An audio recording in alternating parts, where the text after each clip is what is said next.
นี่ทุกคนหานคาเฟ่ที่เราเคยผ่านภายในตอนนี้ถือว่าภายนอกก็ค่อนข้างว่าเป็นหูเป็นหางแล้วหลายเติบละทุบหือสถานีที่เขาเจ้าเฮ็ดทางกลางนี้เนาะออกและจะมาเฮ็ดสถานีอยู่ติดตัวไว้กาเฟ่กัวซังดอร์โอ้มีการเบิดสุดทุกคนกับบรรยากาศวันเสาร์ตอนนี้เวลา 11 โมง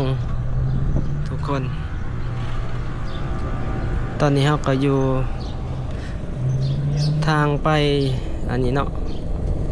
อยู่ทางหน้าของถาดดำทุกคนวงเวียนถาดดำเนาะวันมื้อนี้ก็สิพาทุกคนเลาะลินเวียงจันทน์อีกเนาะมื้อนี้พาเลาะเบิ่งเลาะชมในเมือง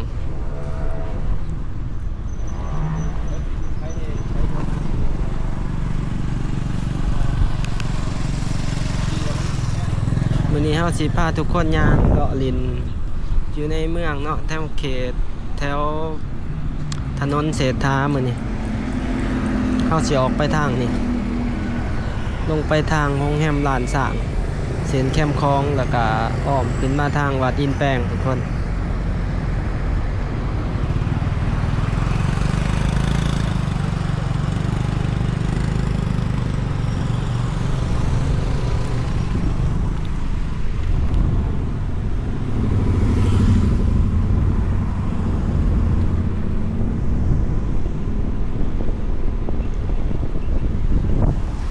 มื้อนี้ก็บรรยากาศอากาศเย็นดีทุกคนหลังจากเมื่อคืนนี่ก็ฝนตกเนาะตรงเสาร์นี่ก็ยิบๆน้อยหนึงตอนนี้ก็ถือว่าอากาศเย็นดีเฮาก็สิไปซื่อๆไปลงทางเส้นแคมคลองเนาะ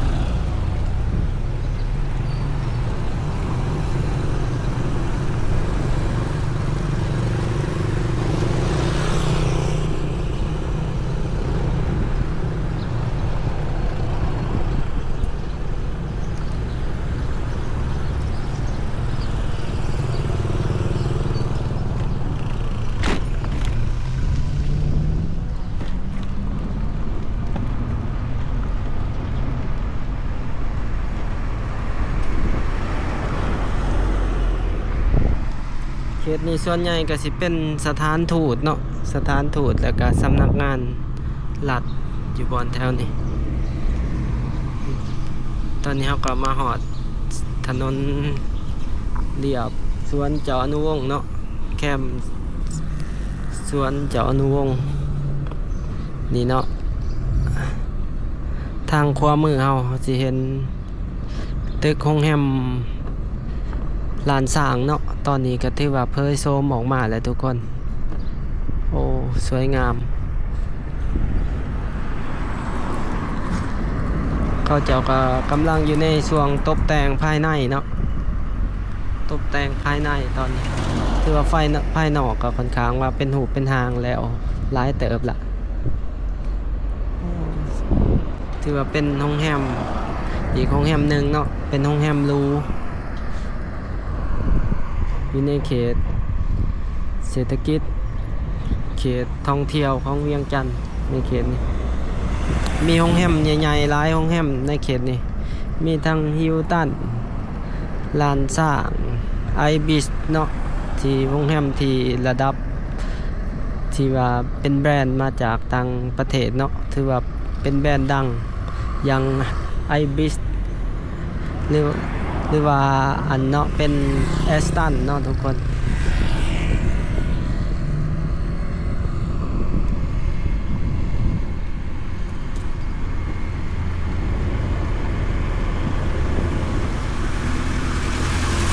นี่ก็เป็นบรรยากาศวันเสาร์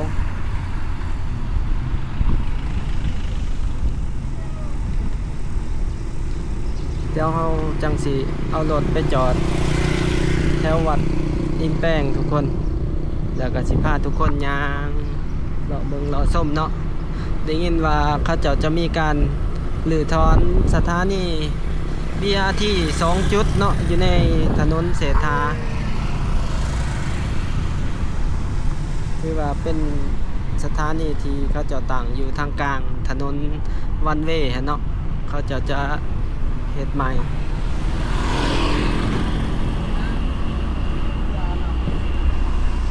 เดี๋ยวเราสิเข้าไปทางซอยเนาะ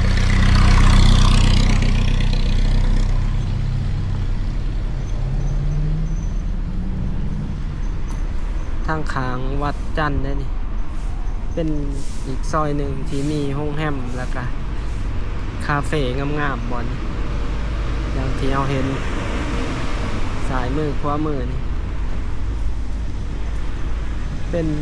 โรงแรมสุภัตตาเนาะเป็นโรงแรมที่บ่ใหญ่แต่เป็นโรงแรมที่เรียบหรูสวยงามเลยนี่ก็เป็นวัดองค์ตื่อทุกคนองค์ตื่อวัดมีไส้เนาะไก่กัน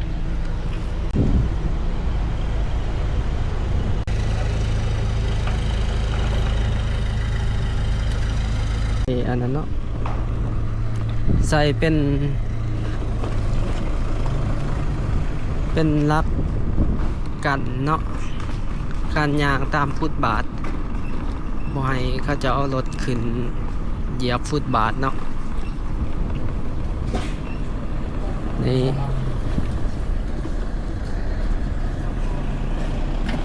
ถนนตอนนี้เรียบวัดองค์ตื่อเดี๋ยวเขาจะเอารถจอดอยู่วัดอินแป้งเนาะทุกคนจังได้ย่างใกล้ๆแน่ให้ทุกคนได้เบิ่งบรรยากาศเนาะย่างไปหาเลาะกินน้ำอยู่ตาม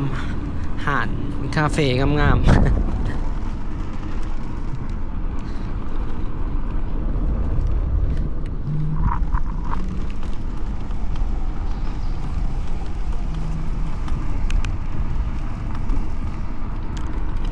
นี่เป็นถนนหลังหอผักปากประซักเนาะบอนนี้ขางกับวัดอินแปลง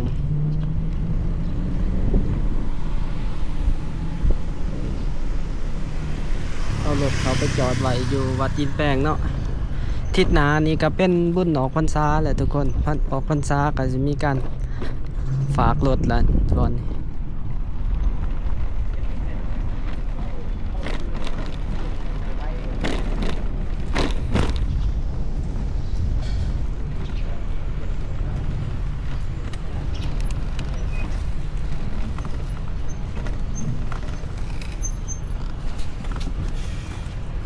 ที่วัดอินแปลงทุกคน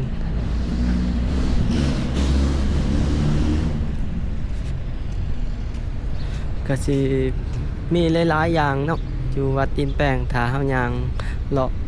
คักๆก็ถือว่ามีพระเก่าวัดโทบุหาร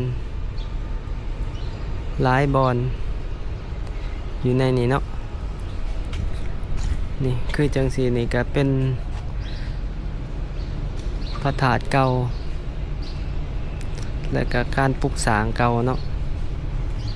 ทั้งหนาเฮานี่น่าจะบ่ต่ำกว่า70 ปี80 ปีหรือว่าฮอด100พุ่นเนาะที่เราเห็นเป็นเสาเก่าสำหรับวัดอินแปลงนี่ค่ะเป็นวัดเก่าแก่เนาะ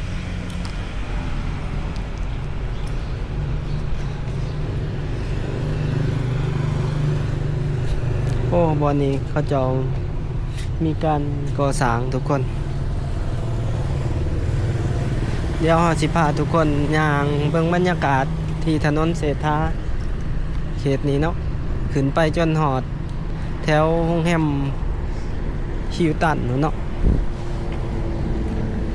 หอดแถวน้ำพุเลยสิพาทุกคนย่างเลาะเบิ่งเนาะนี่ก็เป็นฟุตบาทที่เขาจะปูกะโลไม่ทิศหน้าในกาสิเขาสู่บุญสองเฮือแหละทุกคนแถวนี้ก็สิเป็นบอลเขาเจ้าครับซ้ำประทานฝากรถเบิดเนาะรถจักรนี่เขาเจ้าก็สิเก็บอยู่ข ขั้นละ20,000 กีบ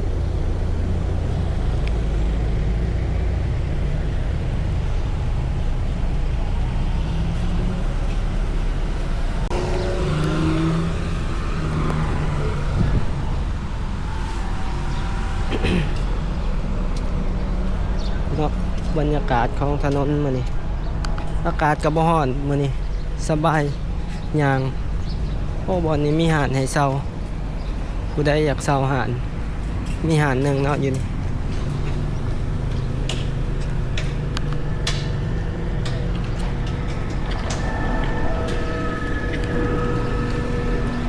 เนาะสายมือเฮาสิเป็นทางยางเข้าไปทางตลาดกลางคืนสีหอมแต่เฮาสิบ่ได้ย่างเข้าไปหั่นพาทุกคนย่างเรียบตามนี้เนาะพาทุกคนเบิ่งอัปเดตแถวนี้พี่น้องทุกคนเห็นอยู่ในแจ้งการอยู่ในเพจโทรโคงเนาะเห็นว่าเป็นมีข่าวเนาะว่าจะมีการทุบหือสถานีที่เขาเจ้าเฮ็ดทางกลางนี่เนาะออกและจะมาเฮ็ดสถานีอยู่ทางขางทางน่าจะเป็นเปลี่ยนแผนเนาะเฮาก็เห็นจากเพจเห็นจากอัน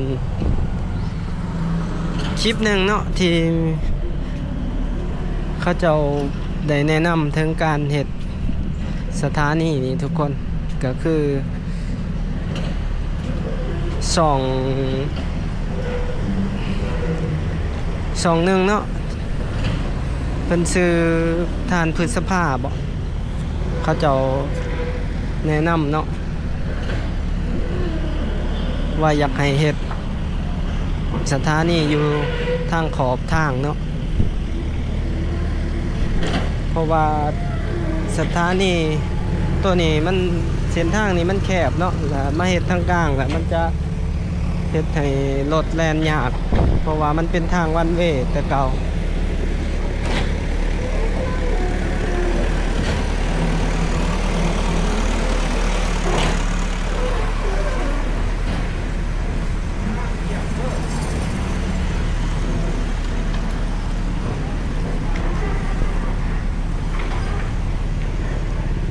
นี่ก็เป็นทางขางวัดองค์ตื่อ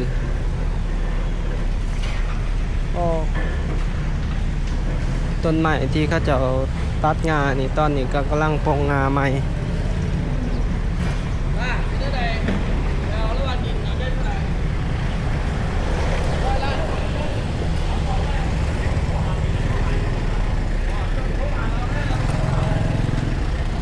เห็นอยู่ในแผนเนาะว่าเขาจะเอาสายไฟลงดินแต่ว่าบ่ฮู้ว่าอีกต้นปันใดทุกคน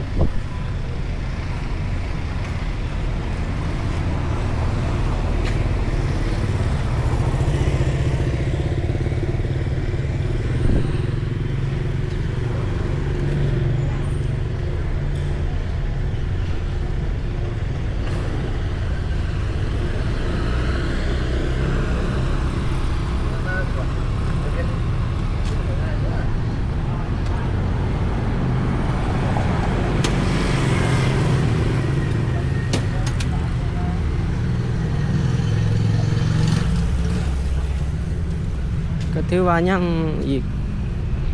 หลายเปอร์เซ็นต์เติบเนาะที่เขาจะก่อสร้างนี่ก็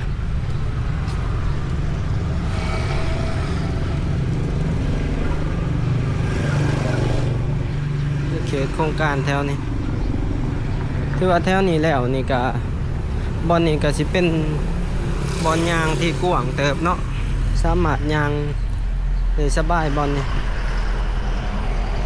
ถือว่ากว้างอยู่ประมาณ6 เมตรเลยจากขอบทางถึงกำแพงวัด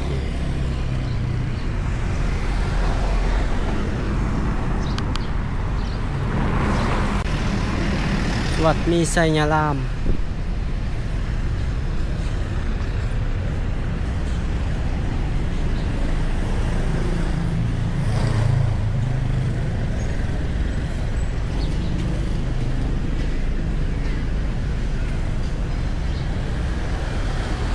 แล้วนี่ก็โรงแรมแล้วก็อาหารหลาย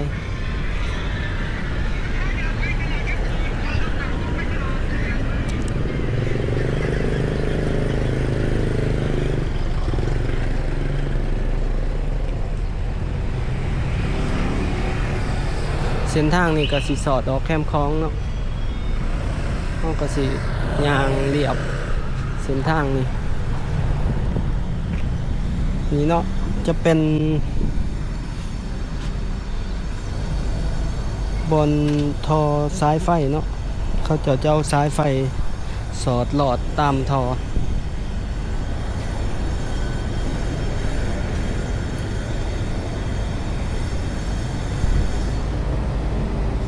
วันเสาร์วันอาทิตย์ก็สิบรรยากาศประมาณนี้ทุกคนก็รถก็สิบ่หลายปานใดคนก็บ่หลายปานใดเนาะเพราะว่าเป็นมื้อพักลาพักการ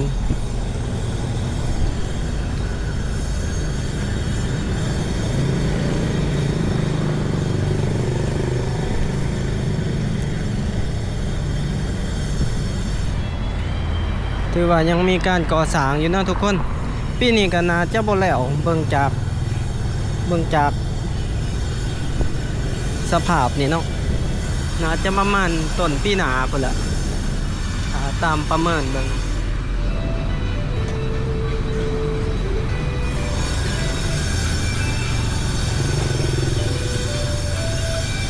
เสาไฟนี่เขาจะ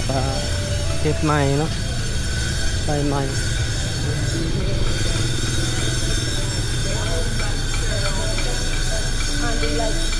ทุกคนนี่ก็เป็นโรงแรม Doubletree Hilton เนาะถือว่าเป็นโรงแรมที่ว่ามีชื่อเสียงอยู่หลายๆประเทศเนาะที่ว่าเขาเจ้าเขาไปเปิดสาขา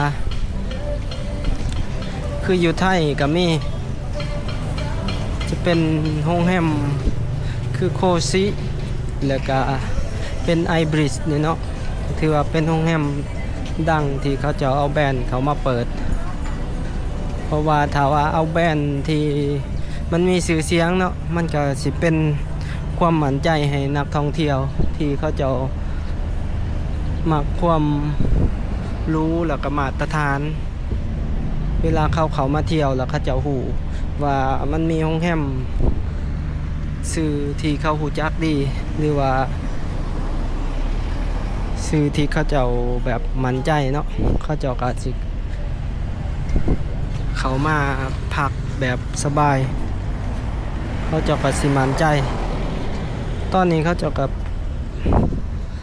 เจาะขอบทางเนาะจะใส่ลักกันฟุตบาทนี่คือเอาเห็นเขาจะเจาะใส่ลักกันฟุตบาท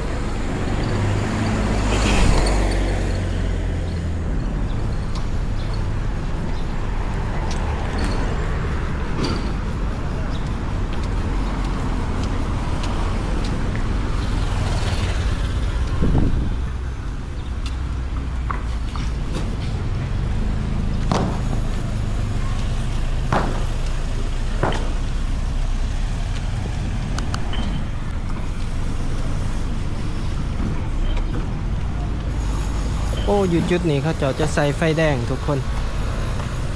เขาใส่ไฟแดงเนาะบอล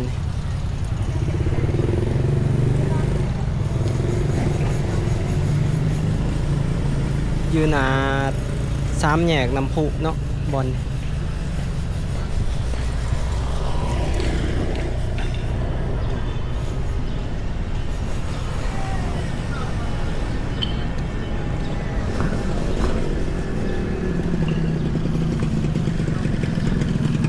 พาทุกคนเขาไปอเมซอน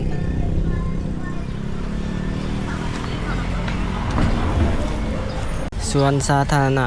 น้ำพุทุกคนเนาะบอลนี้บอล3 แยกจุดนี้เขาจะใส่ไฟแดงทุกคนเส้นนี้มันเป็นเส้นวันเวเนาะถนนเศรษฐาขึ้นไปทางหอพระแก้วขึ้นไปทางวัดศรีเมืองท ทางหน้าเฮาก็สิมีสถานีหนึ่งที่เขาเจ้าตั้งอยู่ทางกลางเนาะแล้วก็เห็นข่าวว่าเขาเจ้าจะลื้อถอนน่ะเนาะจะลื้อถอนและมาสร้างสถานีไว้ทางข้างเนาะไว้ทางข้าง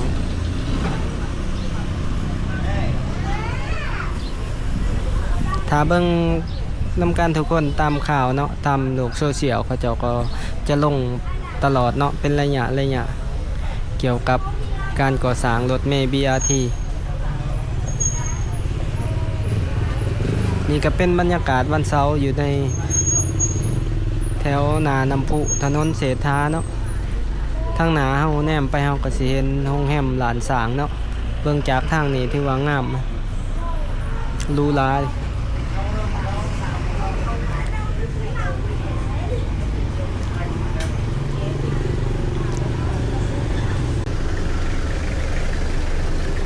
เดี๋ยวเฮาก็สิย่างกลับคืนทุกคนพาลงไปหาอย่างตามซอยเนาะไปคาเฟ่ก่อนทุกคนสิพาทุกคนไปเบิ่งคาเฟ่โตงามๆอยู่ในแถวเขตนี้เนาะ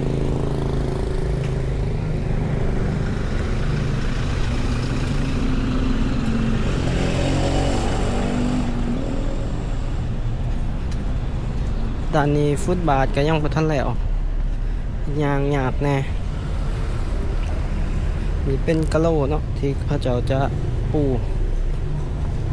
เป็นกะโหลหินอ่อน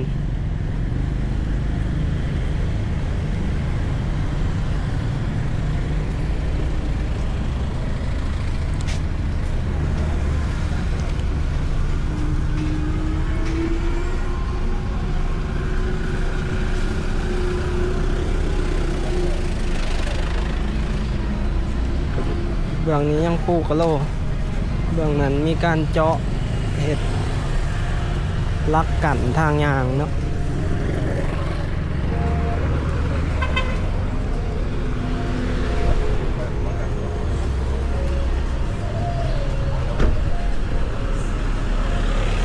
เดี๋ยวสิพาทุกคนยางออกไปทางนี้เนาะเดี๋ยวสายไปทางนี้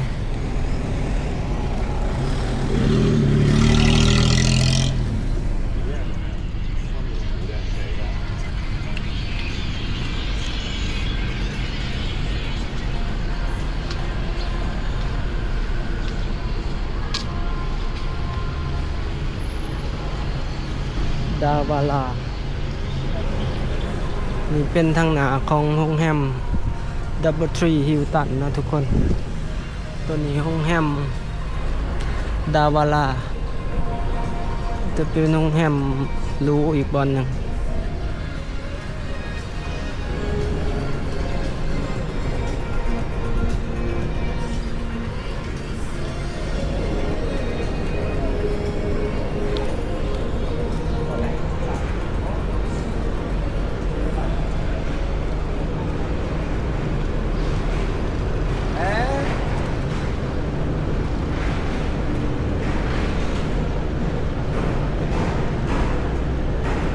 ส่วนนี้ก็ชาวต่างชาติอยู่หลายเป็นโรงแรมมีหลายชาตินอนหลายแบบเพื่อนผักสายสุรีแล้วก็มีบอนห่านเซารถบอนห่านรถเซารถจับเซา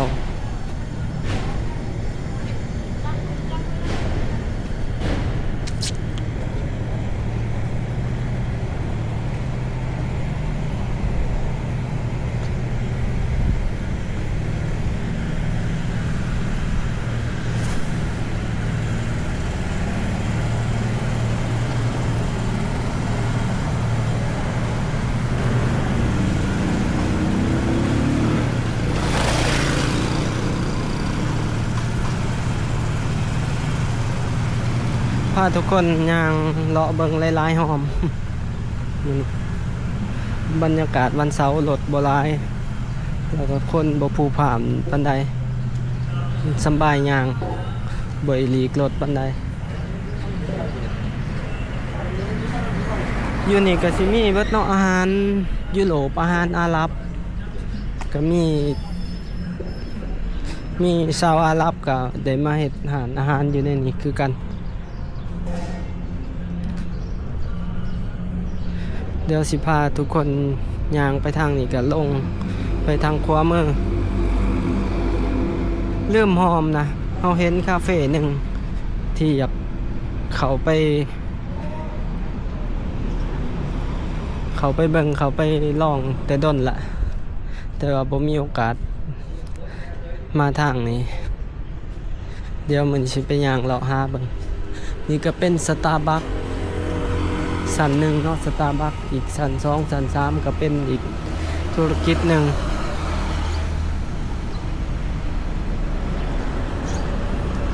คือว่ารู้เลยตึก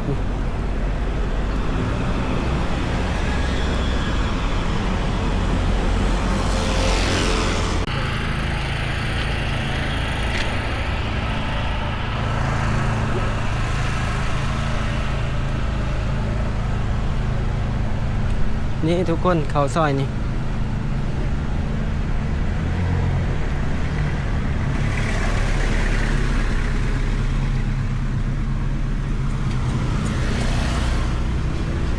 บอนนี่นะจะเป็นอาหารอิตาเลียนเด้อาหารแปลกๆเลย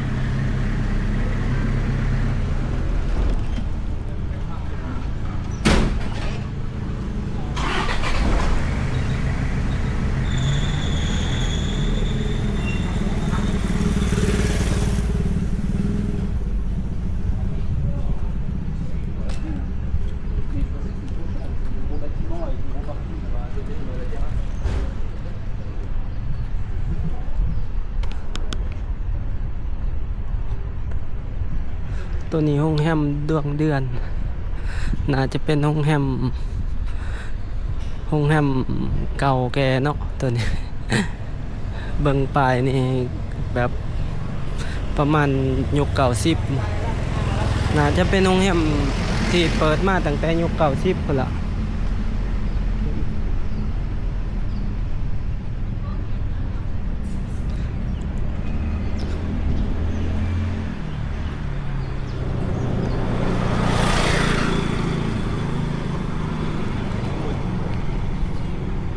มินลาโฮเทลมินตราโฮเทลเนาะมิสลา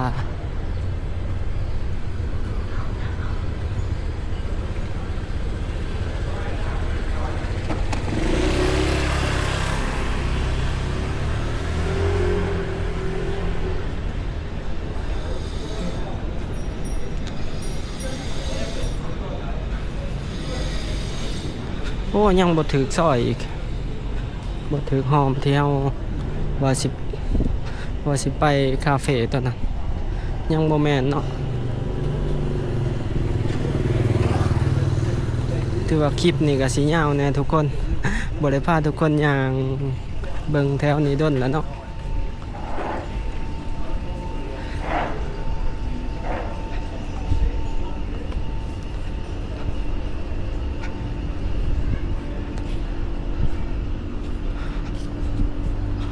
หอมนี่ก็อยู่ข้างวัดมีไสยารามเนาะบางเฮาย่างไกลเมื่อกี้แล้วเฮาสิย่างออกทางนี้เนาะออกทางวัดนี้แล้วออกไปหอมตัวนั้น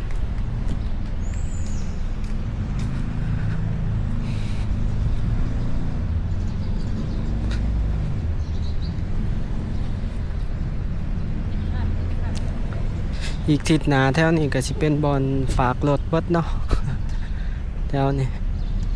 ทางเส้นแคมคลองแล้วก็ตามขอบทางต่างๆนี่ก็จะกะปล่อยสัมปทานเซาอันฝากรถจักรฝากรถใหญ่เนาะรถใหญ่กับขั้น30,000ค่าฝากรถจักรกับขั้น20,000บางบอนก็50,000ในรถใหญ่ส่วนหลาย50,000เขาจะมักเอาเกินราคานะเวลาเขาจะกำหนดมาบ่ให้เกิน20บ่ให้เกิน15 แล้วเขาจะมาเอาเกิน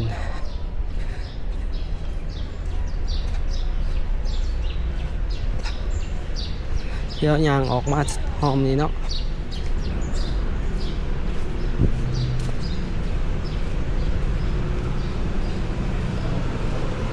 หอมนี่มีทางออกบ่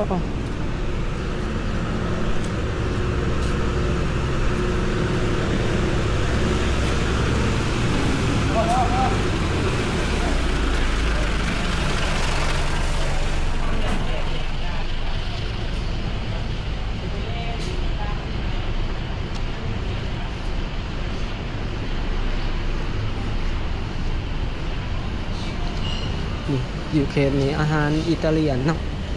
พิซซ่ามีพิซซ่ามีประเภทอาหารแบบยุโรปสปาเกตตีเขาจะกิน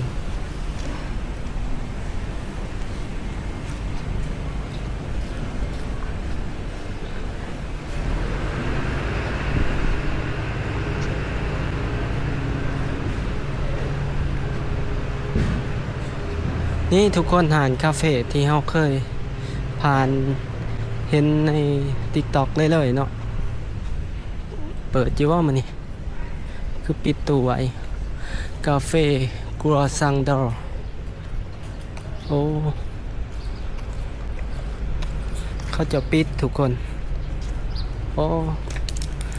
ว่าสิมานั่งอยู่นี่แหละเขาจะปิดเนาะมันเขาจะตกแต่งงามอยากรู้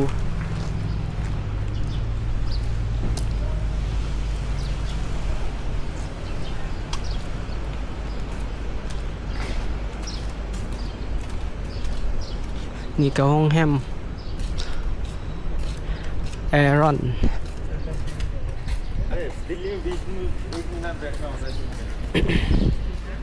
แอรอนโฮเทล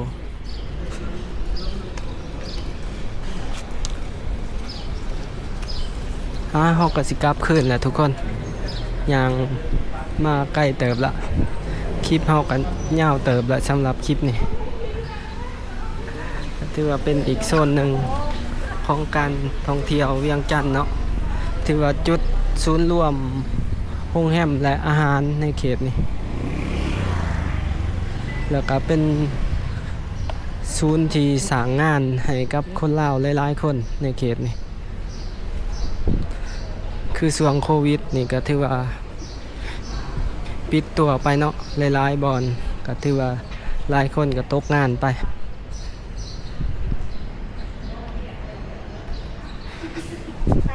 ก็สิประมาณนี้เด้อทุกคนสำหรับในคลิปนี้เนาะการเลาะพาเบิงพาชมเวียงจันทน์ในมื้อนี้ถ้าผู้ใดมักก็อย่าลืมกดไลค์กดแชร์กด Subscribe เนาะเพื่อเป็นกำลังใจให้กันและตอนนี้บ่าวแม่นไส้ก็ต้องขอกล่าวคำว่าขอบใจและก็สบายดี